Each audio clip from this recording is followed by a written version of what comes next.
Moose here with the Espeon guide you've been looking for. This guide, as always, assumes you have an understanding of Unite, an understanding of how damage is dealt, what all the hot items and battle items do in the game, and you've played some competitive Unite, or at least have watched some, maybe some tournaments, to know how the game is played at a high level. Honestly, it's very CC heavy. It may be a bit early to put out a full guide for a character that just came out, but apart from the massive text boxes that is in her kit, that usually even League has massive text boxes nowadays, she's kind of one-dimensional once you use it in practice. Espeon is a character with a bit of an identity crisis though. Psybeam seems to just be a wasted move slot, Future Sight is really the only option there, Stored Power or Psyshock at least have some uses and their own unique benefits, but not having a strong movement option in Unite is kind of a really big deal, at least if you've played a lot of Unite. It kind of feels a lot like Decidueye. However, she does provide a good amount of utility, being slow stuns, and she doesn't have a gimmick with Future Sight, and her ult can be okay as a setup. Though going into her kit, Anticipation is just a simple version of Magic Bounce, where once she gets hit with a hindrance, it'll kind of just bounce it back, and that's about it. But when it's upgraded, when it gets bounced back, it does do a bunch of damage. So there's that. It's not bad damage, you can see. If you maybe look at a game around like level 12, it could win you a fight. It could be the reason you lose or win. But at least having something that can stop, like, you know, a Charizard ult, if you just ults you raw, I've seen it lots of times. The passive will just eat the ult, so it has some uses. It'll get you out of some situations, but it's not something to rely on. It's something that, oh, my passive proc that, oh, I can get out of the situation, you know, or I can kite better. It's not a bad passive, that's for sure. There's better ones, but that's not a bad passive to have in this game. A mini full heal.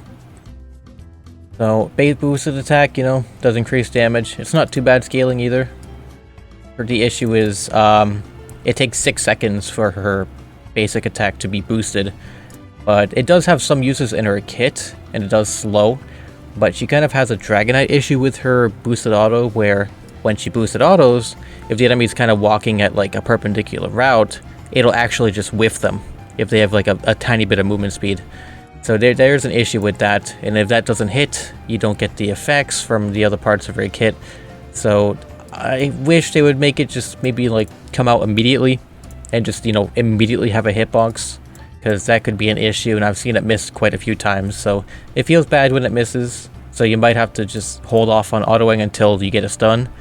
But it is not the worst boosted auto to have. It does have some good cooldown reduction with some specific moves. Swift, honestly, probably one of the best parts about the character. In the early game, this is insane. This, you know, let's just say you're level 3 when you start fighting over the first core fish. This will hit 3 times. First hit does 464, 2 second hits do 139. That's because second hits get reduced by 70%, so it's about like a 730 damage hit on a creature, and after the defenses, that's about like 560 damage on maybe the first core fish. That's not hard to smite with, that's very easy, so you can get really easily last hit. It does like 50% to a core fish. Even once you start factoring like your held items though, it'll probably deal more like 650 after if you do like one attack item, so it's not bad. She's also got really good scaling. She's kind of like Gardevoir a little bit, just one less at the end, I think. So it's not bad. She's got really good special attack scaling. Not good attack scaling, so you can't really run like Razor Claw as a tech option against certain matchups. But going into Psyshock and Stored Power, this is where the character really shines. Psyshock is interesting because it hits 5 times, and if all 5 hit, it'll stun. Now it's very similar to Swift in that the hitbox is kind of displayed the same. It'll function the same. You could use it close to you to shotgun. You could use it far away to do like one little hit. But if all 5 hits, it'll probably do about like 900. That's about the average, and 900 is like a chunk of HP bar. Once you start getting some levels though, this will hurt. If you like, once 8 for first tread fight, 750 plus that times 4, that's not bad. That's like 1.8k, and then on a squishy that'll do like 1.6k. You can almost do 2 little bars on somebody in just a single move. But the issue is the cooldown is a little long, and she doesn't really have any autos that really function well in terms of like Gardevoir's autos. At least they do a little bit more damage, not too much more, but she's kind of just like a hit and run character to that degree. But I think the issue is she doesn't really have another ability that really helps her that much. Future Sight's good, and it kind of makes the character one-dimensional because the lock-on system, which we'll go over in a bit, but for what she does, and her range is maybe the bigger issue. Doesn't have enough range, but she can just surprise people and kill them with like Psyshock. If you like Psyshock a lot, you'd probably just like playing Decidueye. It deals more damage and it has way more range. So that part of it, it's like, why would you use this over Decidueye, who also has an alt that, I mean, arguably is better. Lots of people don't like Decidueye alt, but when you get it right, it goes really well. Her alt isn't terrible, but it feels a little bit less impactful than many other Unites in the game. Stored Power is my preferred set because you get this massive movement speed buff. Now it can do really good damage, but again, same as Psyshock, after the first hit does 70% less from subsequent hits. So the damage is a little bit less than Psyshock, I think, not by too much. It's like a 20% less damage after defenses, but it gives you a big movement speed buff, which kind of makes her into like a better hit and run character, because at least you have mobility, so you can kind of like go in, you have the 5 blasts of psychic power, you can store up to 5, and then the hits afterwards, it slows and stuff. And with the passive, if you get a passive, I usually use it on minions because it'll guarantee that it'll hit. Then you can get another charge on Stored Power. It's not bad. I think right now Psyshock is what everybody's talking about, and it's probably either going to be nerfed or Stored Power is going to be buffed. So try Stored Power, see how you like it. I think Stored Power is going to be the option in the future, but Psyshock at least has its immense one-hit damage, run the hell away kind of playstyle, which again, Decidueye does better, but if you like Espeon, play Espeon. The upgraded version of Psyshock 2, it increases the speed. Usually that won't matter because it honestly travels really fast already. If you put it on somebody, it'll usually just hit them kinda. The hitbox is pretty generous. Also, the other part that doesn't matter is that if you're using Future Sight with it, which Future Sight will make it lock on. But if you some reason don't have Future Sight up and you usually would use that first, then hey, more speed, sure. You can definitely tell the difference, but it doesn't usually mean hitting or not hitting. Stored Power upgraded though is a really nice effect. If they're low health, it'll do half of the first hit damage.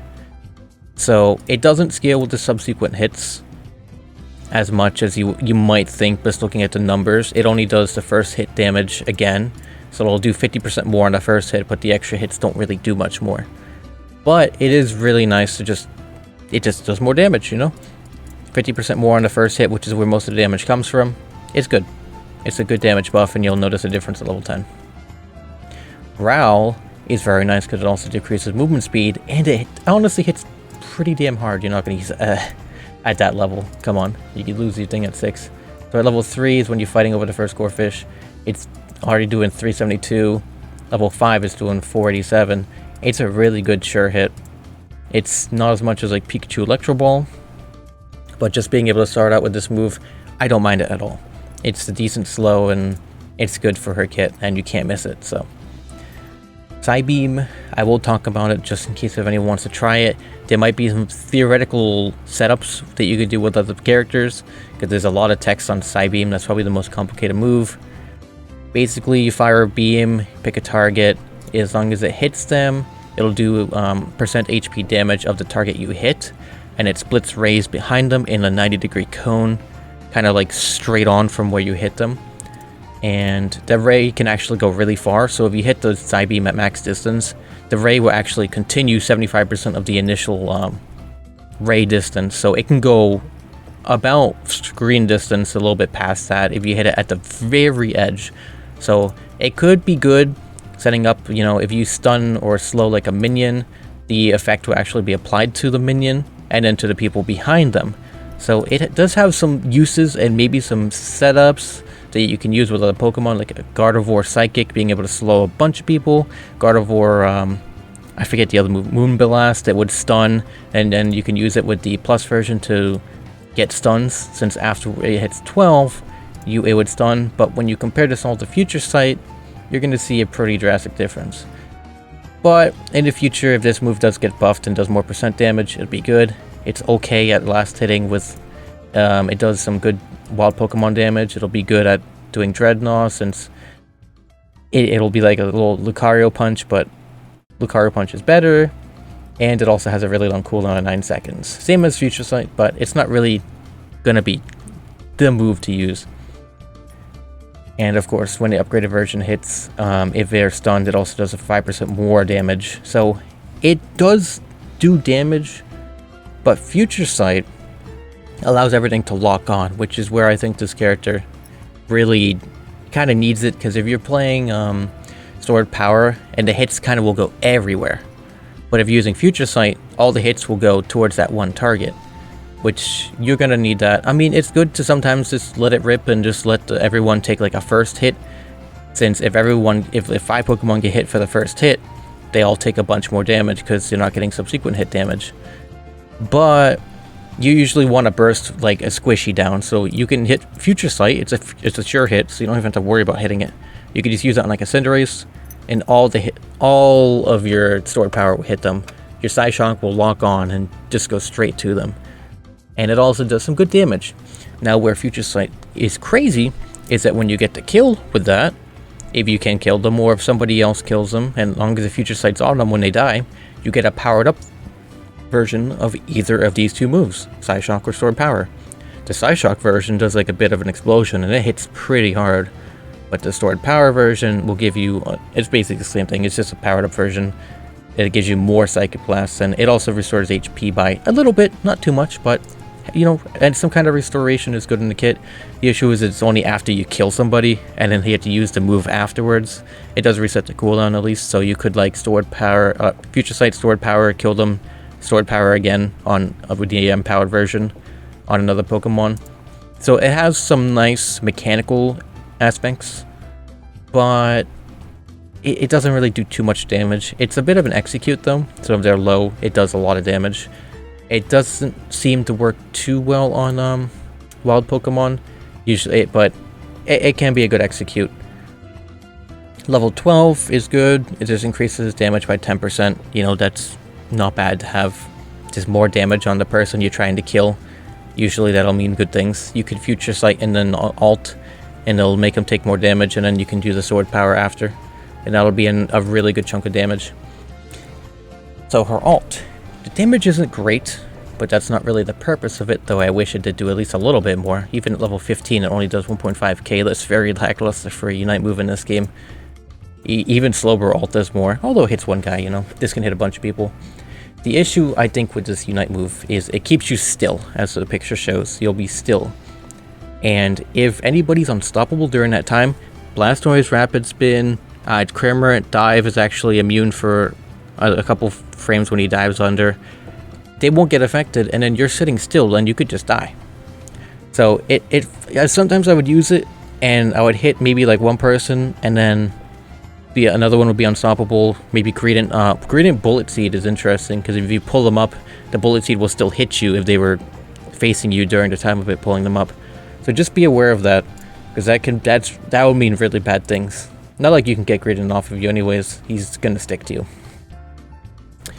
So the levels that is most important for this character is of course level 4, 6, 8 for your Unite move, 9 because you get some cooldown, 10 because of the first move upgrade, 12 for the second move upgrade, 13 is your main ballpark because you get 25% cooldown, and special attackers love cooldown, very much so. Gardevoir I think has similar cooldown rates to this character, so very similar. It just, the kit kind of feels the same too, you know? One thing can stun, one thing can slow. They don't really have any way to reduce defenses, just lots of reduction in movement speed. Execute damage isn't bad in this game, but with such long cooldowns and setup required, it doesn't feel the best to play. You know, it feels like other characters do her job better. But at least, maybe with you know, one buff, the character would be great. I feel like the character's gonna get nerfed because everyone's like, oh my god, this character's Psyshock initial damage is insane. This character one shots and it's just gonna get her nerfed. And then she's gonna be like literally unplayable. Like I've played this character, I've done a couple 1v1s, I've done some like team play. It just doesn't feel that great to play Espeon. There's a lot that goes wrong with when you're playing Espeon. Stopping a Unite move with your ult though can be good, but apart from that, it's kind of difficult. We're gonna go into the held items first, of course, kind of very similar to God of War. Specs pretty much always run guaranteed. It just gives you a nice burst of damage in your kit, only with an 8-second cooldown too. Focus is good, just any way to sustain a little bit longer to get your rotations off again. Muscle Band is good, just get more objective pressure. Shell Bell is good, gives you a more sustainable heal. I know it's a long cooldown and everybody says, oh, Shell Bell is bad, but when you look at the numbers... Oh god, is the page gonna load? Oh no, that's fine. When you look at the numbers, also it gives you cooldown. It's not that bad. This is sad.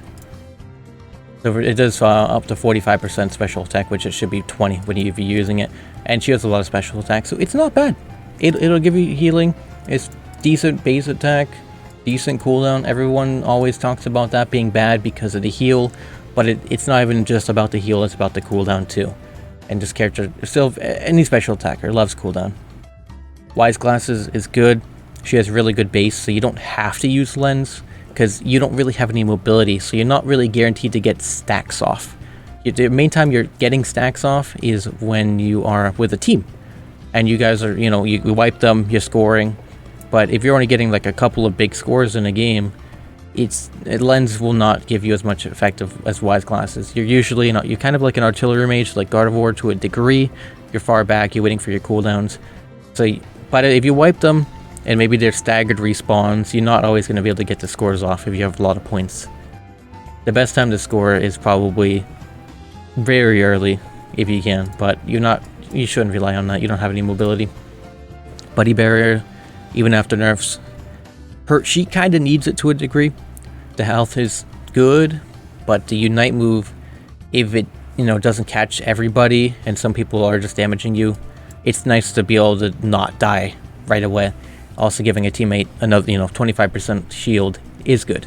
Score shield, it can help her get some scores off, but you're not really going to rely on that. You're the one doing damage. You're not really just scorer, per se. You don't have any dashes to abuse score shield.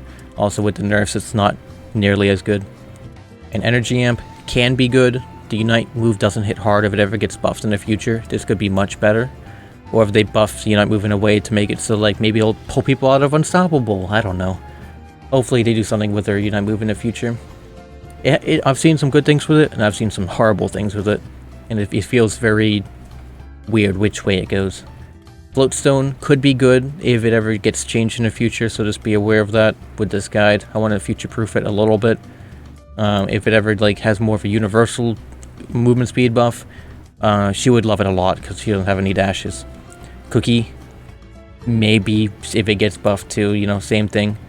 If it gets some changes down the road, it could be good. An Assault Vest, usually you're taking chip damage here and there, so Assault Vest, if it ever gets its cooldown reduced a little bit, Assault Vest might actually be a viable option.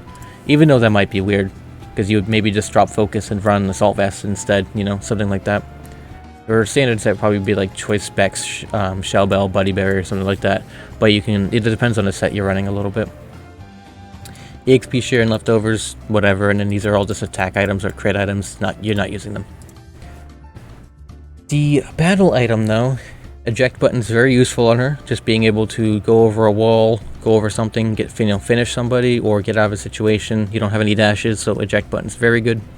X speed's also very good for the similar reason. It gives you, I'd recommend X speed with the stored power set, because with it you can kind of just run in like a loop around people and just stored power them to death, and they can't really do much about it because it's a little hard to hit you if you're moving back and forth. But without X speed, it doesn't feel as good. X attack is also good because most of her things are sure hits, So it's not like Gardevoir where running it, you know, you might pop it and then miss everything. That feels bad, you know, it sure hits. So yeah, it's 20% more damage from the percent scaling. So it's not actually like a 20% attack boost because everything has flat damage scaling. But it would be, you know, you would feel the difference for sure. It would give it a little bit more buff to her auto attacks as well. Being able to get the resets off for sword power a little faster. Full heal is good too. Maybe not as good as Jack Button because just dodging something's better. But full healing like a Charizard ult, for example, you know, it's always there. Slow Smoke, same thing. Just keeping people off of you, it's good. But yeah, usually not in a situation where you need to throw it down in a team fight. You know, you should be playing back, so it's not as good for you. But if you do get jumped, it could potentially get people off of you. And Fluffy Tail is not actually too bad on her. With such high special attack, Fluffy Tail scales really well with special attack characters because of how descaling works. It's 100% of attack, but plus 60% special attack. Attack usually isn't nearly as high special attack, so that can do probably up to like 400, 500 ticks. So Fluffy Tail's not bad on her per se, but you know, why would you use that over anything else? End Potion, Goal Getter is, you know, you're not really running down her. Now, the tier list part. This tier list is a little bit more about what characters can affect you.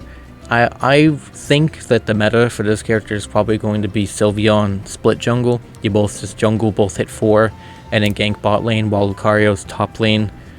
So that way it's a, you know, 4 bot, 1 top. And then maybe, I think the Sylveon will probably go back to jungle rotations. The Espeon will be staying in lane because the Sylveon can take the jungle faster than Espeon. That's just, you know, Hyper Voice is faster.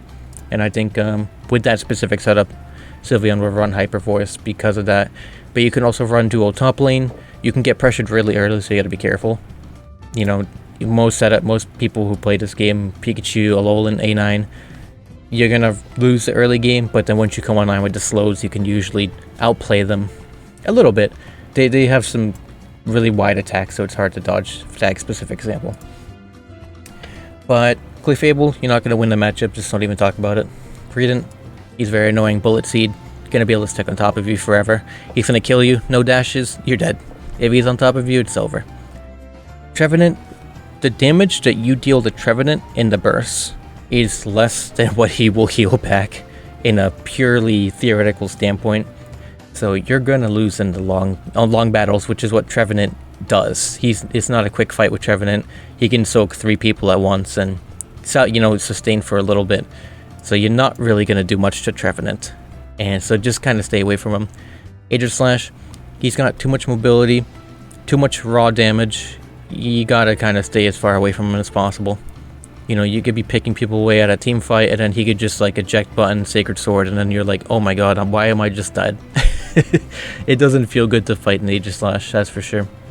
They're also kind of, you know, they move around a lot. They're unstoppable with Wide Guard, Iron Head, whichever way.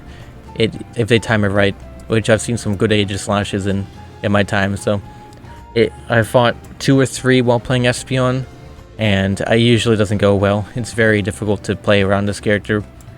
Could always be in the bush, you never know.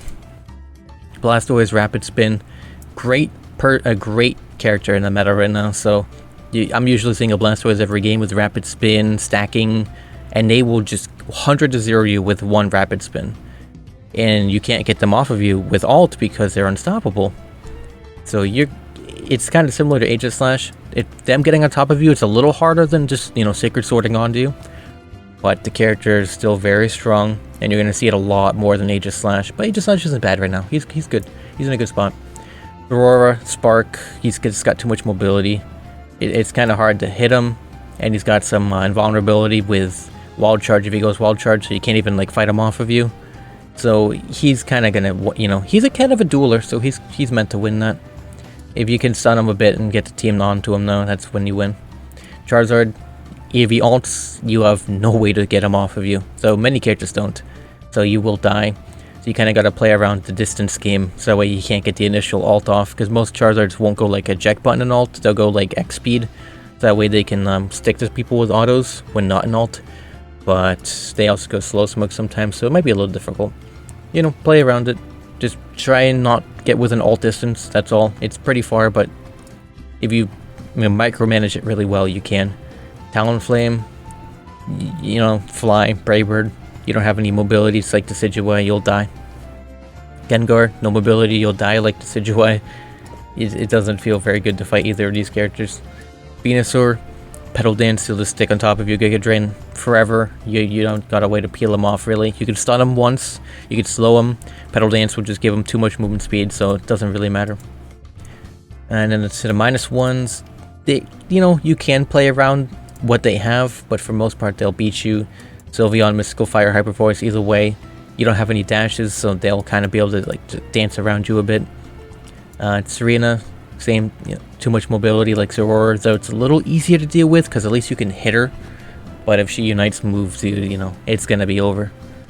You can kind of throw her off once with your unite as well, but she has a lot of dashes and lots of ways to re-dash and get her dashes back. It's not a fun time. Machamp, he's got a lot of unstoppables in his kit. You know, the punch move, the jump move, the chop, the submission. He's got a lot of unstoppable. So you can't really stun him and get him off of you. And his moves usually move him a bit forward. And his boosted auto also moves him to you. Kind of like Aegislash, but not as strong. So he's a problem. Absol will one-shot you. You know, the Absol things. If he gets to you. Hoopa. You win the matchup, obviously it's Hoopa, but the issue with Hoopa is that he usually isn't playing alone. He can bring his team to him, so that's the issue with Hoopa, and that's why it's -1. Though, theoretically, you know, he doesn't really do much damage, so it'd be like +1 probably if you were just fighting Hoopa. A9 with Veil can stop you from doing a lot of damage to the team through poke, or if they're going the Blizzard route, you know, they can do a lot of damage that way. You do outrange them, but I feel like the character as a whole is just a bit better suited for what they do. Pikachu as well, you know, whichever way he goes with his moves doesn't matter. He can usually win a 1v1 as its own. He's always got his Unite move, so you know, if it's a 1v1, he'll win that for sure.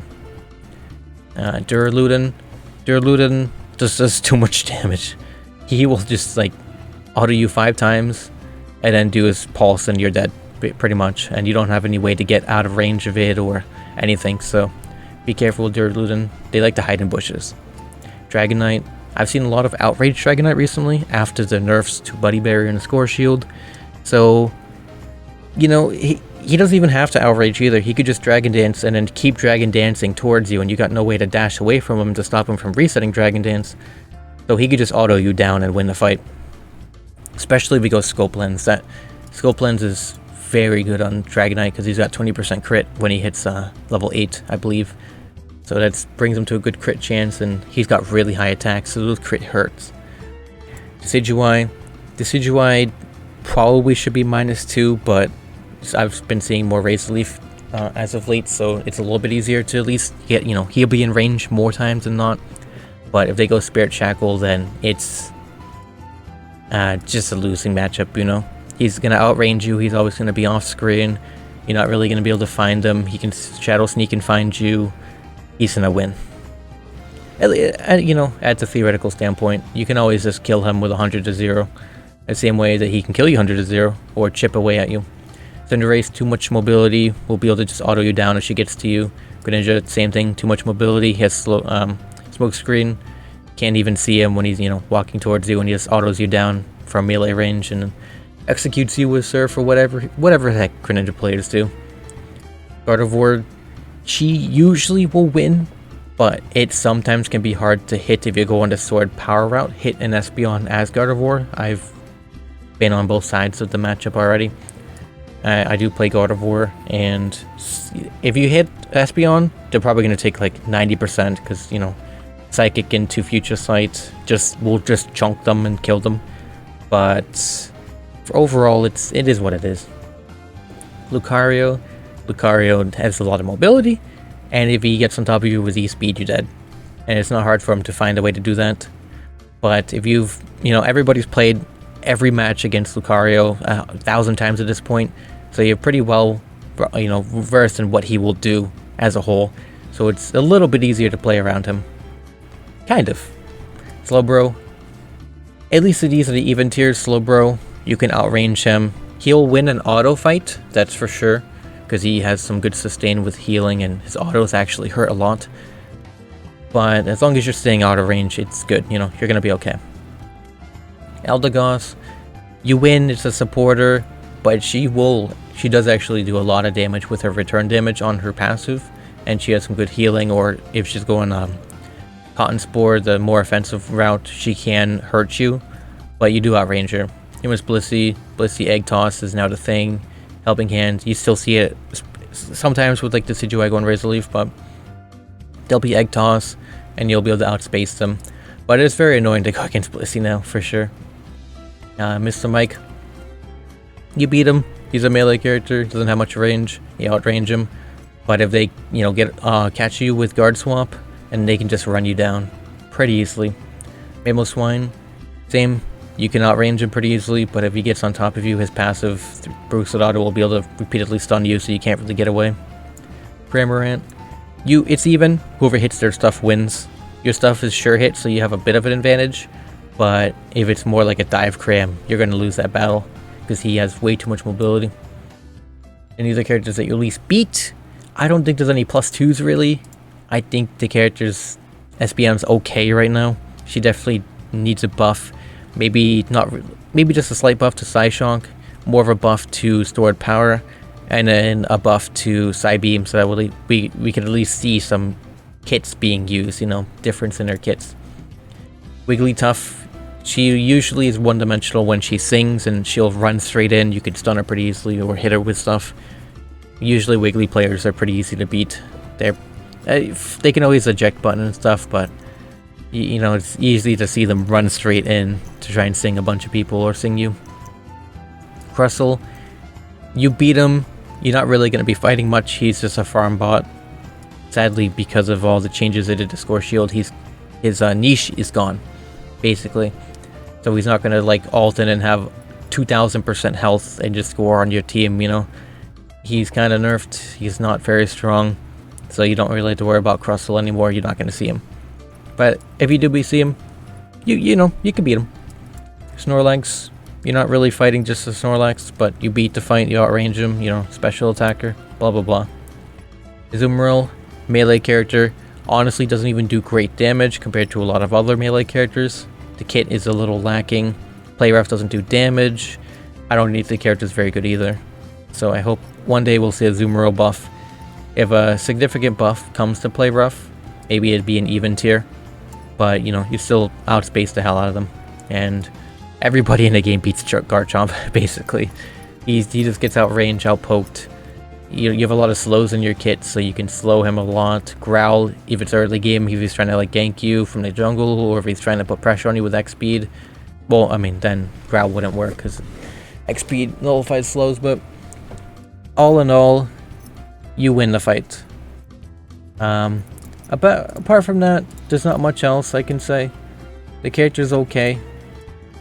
For the most part, it seems like a B tier character. Definitely under the other special attackers though, to a degree. Probably under Gardevoir. I think Gardevoir's kit is better overall in what the kit provides. If the character had maybe some ways to strip a bit of special defense, or strip attack, strip something, it would maybe be better. The percent damage is good in the kit, but I don't think it's really enough to make this character good. The character does synergize well with Sylveon though, with Hyper Voice, having both Psyshock and Sword Power slowing. So there is going to be some niche, and I think one meta will be having Split Jungle, just super early game pressure, steal all the farm, and then just steamroll the game from there, you know. That's how I see the game being played in the future. And people are going to try it, whether it'll be good or not. You know, will it be better than just some character hitting 5 like Duraludon jungle, Dragon Pulsing 4 people and them all dying, you know? We'll see. But overall, let me know your idea in the comments of the character. It is an early guide, so maybe I'll make an updated guide for the future. Just remember, look through the Pokemon Unite DB. Know when you get cooldown is when you get your spikes, because more cooldown means more rotations. Simple stuff like that. Try to farm with this character for sure. Try to pick fights from range. Don't pick fights in the front. Know what characters can shut you down easily. And just play with your team. That's all simple as it is. You're not a 1v5 character. You're a range character. Alright. Good luck, everybody. Who's out?